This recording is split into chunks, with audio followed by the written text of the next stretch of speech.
why do we take rebirth? And how many lives do we have to live until the cycle is finished?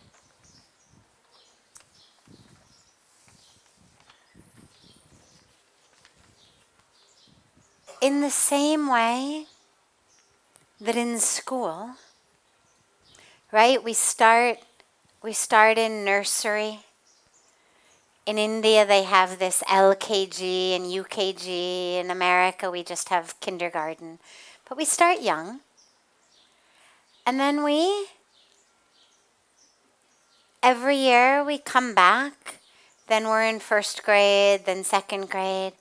And we learn more and more each year until ultimately we pass out. And if we are going along in one of our grades and jo seekhna hai, hum nahi seekhte hain. If we miss learning something we needed to learn, the teacher will hold us back.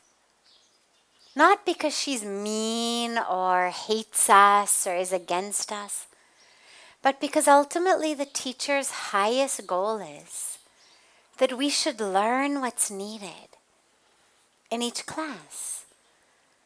So if you don't learn to read properly, or you don't learn to count properly, or you don't learn your math properly, you end up redoing second grade, third grade, fifth grade, jo bhi hai. Not because you're bad, not because you're being punished, but actually for your own best interest, so you can learn it. So in life, it's a very interesting cycle. जब हम संसार के बारे में बात करते हैं या लीला के बारे में बात करते हैं, it's this whole idea of that which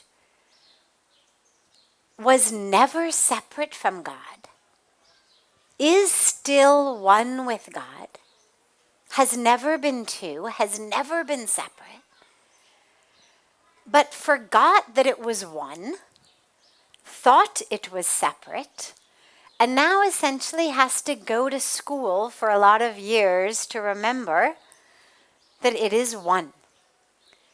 We are one with God. We've never been anything but one with God. But because of the way Maya works, because of this whole Leela and wheel of samsara, we forget that. And in our ignorance, we accrue karmic debts. We do action, karma, and that karma has reactions.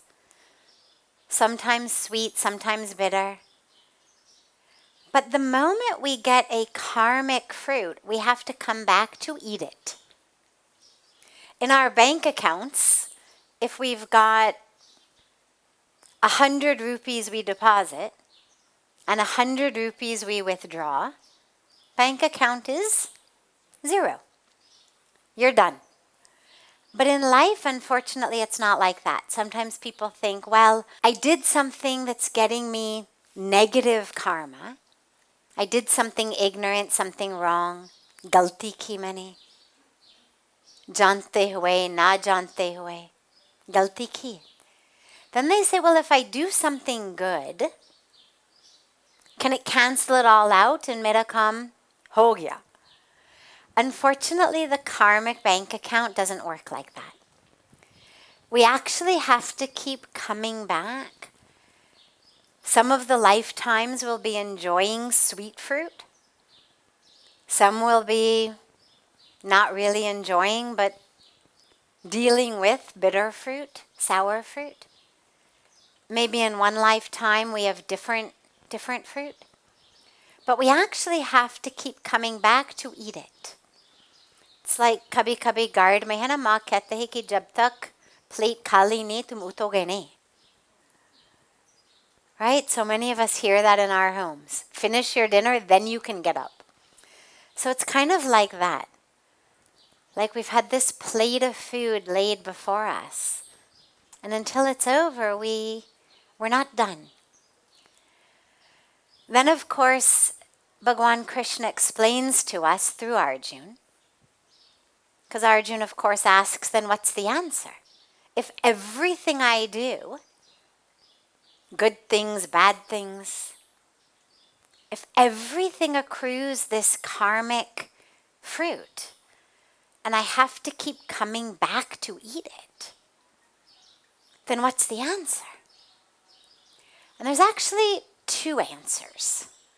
So the first answer is what Bhagwan Krishna gave in the Gita, which is, whatever you do, surrender it to me. Whatever you do, surrender it to me, everything. There's this beautiful mantra we're given. Yat karoshi yadashnasi, yaj chahoshi dadasiyat, yat tapasyasi konteya, tat kurushva madarpanam. Whatever you do, whatever you're acting, whatever you're eating, even all of your sadhana, your yagnas, your tapasya, just offer it to me. Don't think about any of it as you are the doer. Because what most of us tend to do, jab galti hoti hai, we say, well, though, I couldn't help it. Not my fault. Stars were misaligned. I was not paying attention. But when we do something good, we're doing seva, we're serving, we're helping, we're doing tapasya, we feel very proud of that. I've done this. Do gante dhyan kiya maine aaj. Right? Itni jap mala ki. Itni abhishek. Hard Monday mein jati hun abhishek karne ke liye. We feel very much like we are the doers. And what Bhagwan Krishna's taught us is, whatever you do, offer it to me, surrender it to me. It's the only way to break this cycle of karma and rebirth. But along with that, there's something else as well. Usko karte hue, surrender karte hue, laying everything at God's feet, karte hue. We also have this beautiful opportunity to realize that here on earth, ये जो मोक्ष जिसके बारे में हम बात करते हैं, सभी मोक्ष चाहिए कि मोक्ष कब मिलेगा? When do I get to stop coming back finally? लोगों को लगता है कि मरने के बाद फिर मोक्ष मिलेगा. And it's something we look forward to. जल्दी जल्दी मर जाऊं ताकि मोक्ष मिलेगा. But what Puja Swamiji always emphasizes is, if we're not free in our lives, don't think you're going to be free after dying. Sharir ko chhodna does not automatically bring you moksha, because the body is not the problem. Nobody is stuck in the wheel of samsara because of their elbows. Right? It's not when I become finally free of my elbow, then I will have moksha. Free of my bones, free of my toes, free of my liver and kidneys, fir moksha milega.